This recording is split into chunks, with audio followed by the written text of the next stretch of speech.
El año pasado Vice visitó Haití para documentar la deforestación masiva del país, cuyo único objetivo es seguir alimentando el mercado negro del carbón. Pero durante su estancia lo que realmente sorprendió a nuestros periodistas fue la devastación que sigue sufriendo la isla 5 años después del terremoto. A pesar de los casi 10.000 millones de dólares en donaciones enviados desde todo el mundo, en la capital, Puerto Príncipe, parece que el terremoto fue ayer. Así que enviamos a Bikram Gandhi a Haití para investigar cómo uno de los esfuerzos en donaciones más grandes de la historia se está quedando corto.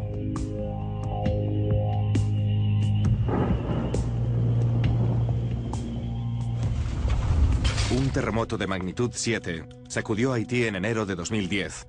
Se calcula que murieron 316.000 personas y otros 2 millones tuvieron que irse de sus casas. En desastres como este, el impulso humano más natural es querer ayudar, pero incluso habiendo enviado miles de millones de dólares en ayuda exterior, 5 años después sigue habiendo cientos de miles de desplazados.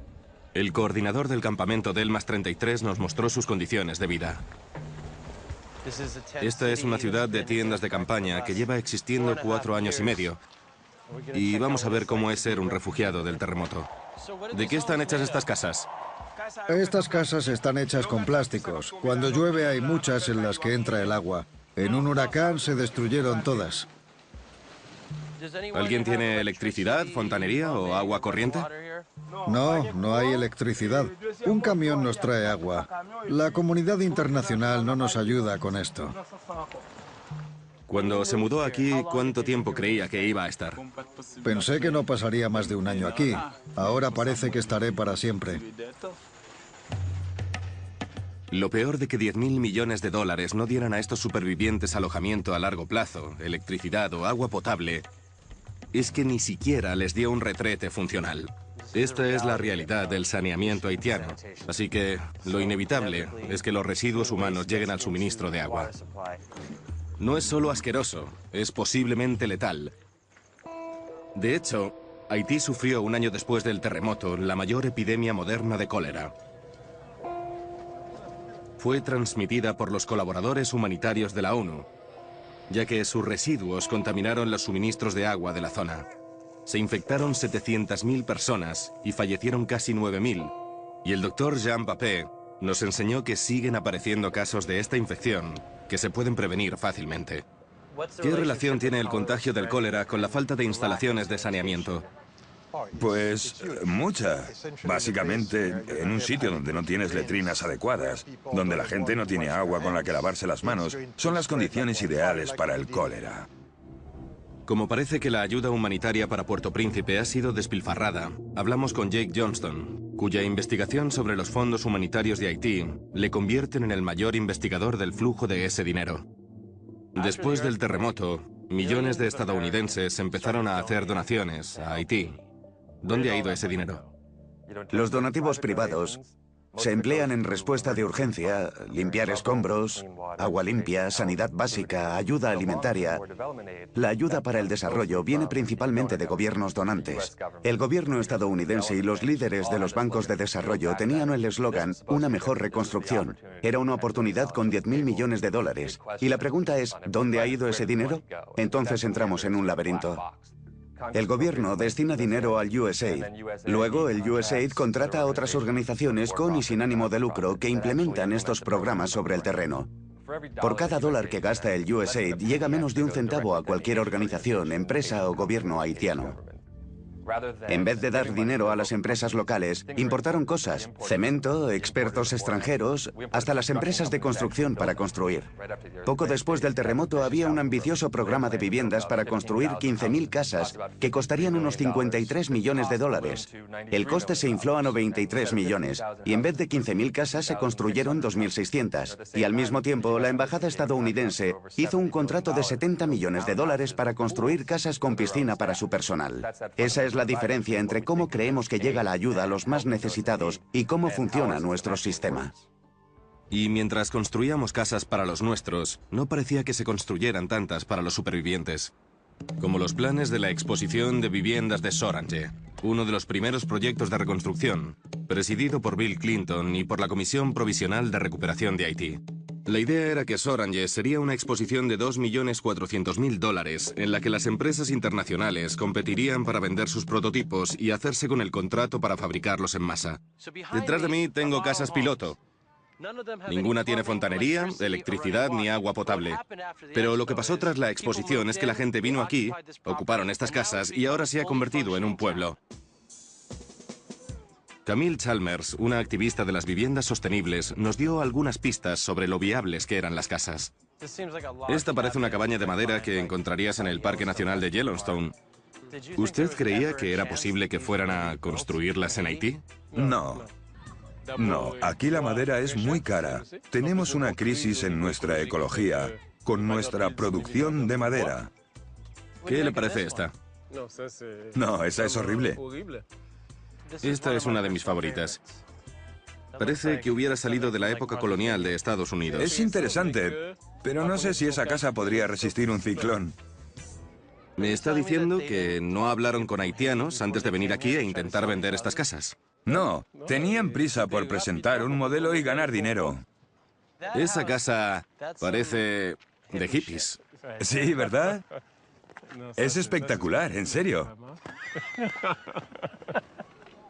¿Cuántas casas llegaron a construirse para los haitianos basándose en estas casas piloto? 0, ninguna en absoluto. Así que no solo no se construyeron casas de verdad. Los supervivientes se quedaron en las mismas condiciones primitivas que en los campamentos, pero ocupando un recuerdo permanente de lo que debía darles nuestra ayuda. Pero esta ocupación no es nada comparado con lo que vimos en las montañas de Canaán. Los supervivientes construyeron sus propias casas en lo que antes eran tierras áridas. Lo que comenzó como un campamento de refugiados es tan grande que si la reconocieran, sería una de las ciudades más grandes de Haití.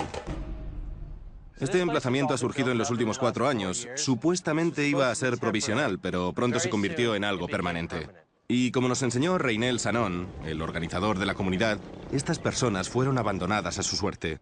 Esta zona no recibió ayudas. Canaán fue construida por el pueblo con lo poco que tenían. Ni las ONGs ni ningún gobierno les ayudó. Lo extraño es que parece que les va mejor a los haitianos que recibieron poca o ninguna ayuda que a los que viven en las zonas designadas para refugiados. ¿Usted construyó esta casa? Sí, mi mujer y yo. Nuestra casa quedó destruida. Hicimos lo que teníamos que hacer. ¿Le ayudó el gobierno o alguna ONG? Me las he apañado solo. No hay un gobierno que me esté ayudando. No tengo a nadie. A estas personas también les falta lo básico, como retretes y agua potable. Y por si fuera poco para los ocupas, el gobierno haitiano ha empezado una campaña por la propiedad de las tierras, provocando disputas y desahucios constantes. 30.000 personas están viviendo en una comunidad con unas condiciones inhumanas, no aptas para la vida. Pero sí había una estructura permanente que se construyó para los supervivientes del terremoto. Por algún motivo, el Comité Olímpico Internacional creyó que estas personas necesitaban un estadio de fútbol moderno y un centro recreativo valorados en $18 millones, avivando la herida de una comunidad sin lo más básico. Habría estado mejor que no construyeran este despropósito delante de la gente, porque yo sigo en la miseria. Pero este no fue el único proyecto de reconstrucción extraño en el que invirtió la ayuda internacional. A 7 horas al norte del terremoto, se gastaron más de $300 millones en el distrito de Caracol. Hemos averiguado que buena parte de las ayudas por el terremoto llegaron a Caracol. ¿A qué parte de la ciudad afectó el terremoto? Caracol no tuvo ninguna persona afectada porque no afectó a este pueblo. Pero aunque este pueblo no resultó afectado, eso no impidió que el gobierno estadounidense invirtiera en otro campo de fútbol. Este es el campo. Incluso las cosas que tenían algún sentido tenían un precio que no coincidía con el producto. ¿Cuánto costó su construcción? $2.900.000. ¿$2.900.000? Sí. Y cuando lo comprobamos, el Departamento de Estado realmente gastó casi 3 millones. Pero seguía siendo incomprensible que costara tanto. Y cuando revisamos el precio de otros tantos proyectos, descubrimos que aparecía el mismo adjudicatario. Chemonix es el mayor beneficiario estadounidense de ayudas de todo el mundo. Saltó a la fama en Afganistán. Fue uno de los mayores destinatarios de ese dinero. Desde entonces, varias auditorías demuestran falta de progreso, falta de control. Este es un contrato de Chemonix con USAID. Toda la información sobre los costes del contrato está censurada. Una página censurada tras otra. Hay 25 páginas censuradas. Y de nuevo, nadie se molestó en preguntar a los residentes sobre sus necesidades. Cuando Chemonix viene aquí para construir cosas, ¿cómo se asesoran con usted y con los que viven aquí? Simplemente vienen a decirnos que van a invertir en algo. ¿Qué es este sitio? Un centro cultural construido por Chemonix con el dinero de las ayudas estadounidenses. ¿Aquí todo el mundo tiene agua potable, retretes, fontanería? No. Y la gente se desahoga en el mismo suelo. No hay agua corriente. Después de la epidemia de cólera, tenemos que comprar el agua potable. Como alcalde, ¿usted preferiría tener cañerías y agua corriente en vez de un centro cultural y el campo de fútbol? Es cierto que han construido muchas cosas en la zona, pero no nos hacían ninguna falta. Y les construimos una comisaría sobrevalorada, otro campo de fútbol y un centro cultural en el que no pudimos ni entrar. Pero pronto descubrimos el verdadero motivo por el que el pueblo más alejado del desastre recibió tantas ayudas.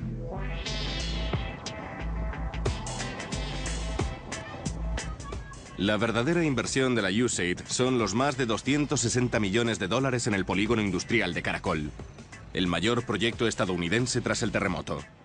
Si miras alrededor, ni siquiera se parece a Haití, parece Estados Unidos. Hay calles pavimentadas, hay aceras, hay electricidad y hay agua corriente y potable, algo que es inaudito en Haití.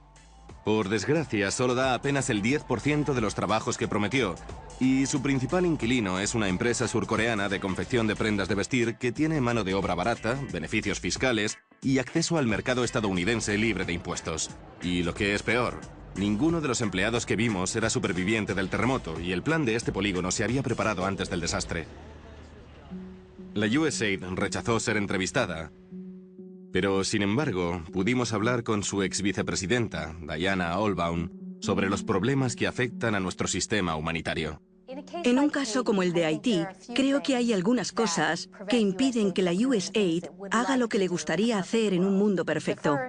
La primera es la red de leyes confusas, conflictivas y arcaicas que limitan nuestra capacidad de realizar actividades. Obligan a gastar el dinero de formas concretas, aunque no sean las cosas que realmente quiere y necesita el pueblo de Haití. Lo que debería hacer la USAID 5 años después del terremoto es ayudar a los haitianos a que puedan cumplir sus metas en lo que se refiere a educación, salud, infraestructuras. No deberíamos trabajar por ellos, sino trabajar con ellos. Pero Haití tiene varios problemas muy serios: corrupción, ineficacia política, malestar político. Hace falta un gobierno que represente la voluntad del pueblo y que tenga la capacidad de actuar. Y a veces faltan tanto la voluntad como la capacidad. Aunque ya ha habido varios intentos de reformar este sistema, a día de hoy no ha cambiado nada. Y el resultado es el desastre capitalista que vemos en Haití, donde la ayuda humanitaria se ha convertido en una industria para el beneficio de otras empresas. De hecho, un mes después del terremoto, el embajador estadounidense de Haití fue citado en una filtración diciendo: "Empieza la fiebre del oro". Y ahora estas mismas empresas utilizan grupos de presión para asegurarse de que no haya reformas nunca. Se ha dicho que el despilfarro, la ineficacia, la corrupción son problemas exclusivos de países en desarrollo como Haití, y la realidad es que son los aspectos fundamentales del complejo de ayudas humanitarias estadounidenses. En vez de utilizar dinero que quizás es sucio, simplemente se lo damos a empresas nacionales y les dejamos que se lleven el 25%. Es otro tipo de corrupción, y si no cambiamos, cometeremos los mismos errores en el futuro.